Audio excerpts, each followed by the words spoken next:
வணக்கம். என்னோட பேர் சம்யுக்தா மாரிமுத்து ஐஏஎஸ்.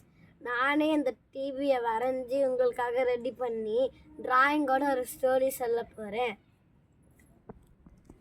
ஒரு நாள் ஒரு பொண்ணு சம்மர் வெக்கேஷனுக்காக பீச்சுக்கு போயிருப்பா. அப்போ அந்த பீச்சில் ஒரு மீனும் ஷார்க்கும் சண்டை போடுமா. அந்த சண்டையில் அந்த மீனுக்கு லேசாக வாலில் அடிபட்டு அதை அழுவோமா. அதை பார்த்து அந்த பொண்ணு மீனுக்கு என்ன ஆச்சுன்னு சொல்லி பார்ப்பாலாம்.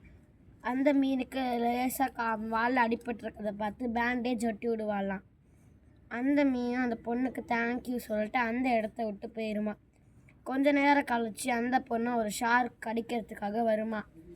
அப்போ அந்த மீன் அந்த ஷார்க்கை அந்த பொண்ணுகிட்ட இருந்து காப்பாற்றிடுமா. அதுக்கப்புறம் அந்த பொண்ணும் தேங்க்யூன்னு அந்த மீனுக்கு சொல்லுமா. அந்த ஷார்க்கும் அந்த இடத்த விட்டு பயந்து ஓடிடுமா. அதுக்கப்புறம் அந்த மீனும் அதோட ஃபேமிலியோட போய்க்குமா. அந்த பொண்ணு பாயின்னு சொல்லிட்டு வீட்டுக்கு போயிடுவாளாம். இந்த ஸ்டோரியோட மாரல் என்ன அப்படின்னா, நம்ம மற்றவங்களுக்கு உதவி செஞ்சோன்னா அந்த உதவி திருப்பி நம்மக்கிட்டே கிடைக்கும். ஆனால் அந்த உதவி நம்மக்கிட்ட கிடைக்குன்னு சொல்லி எதிர்பார்த்து செய்யக்கூடாது. தேங்க்யூ.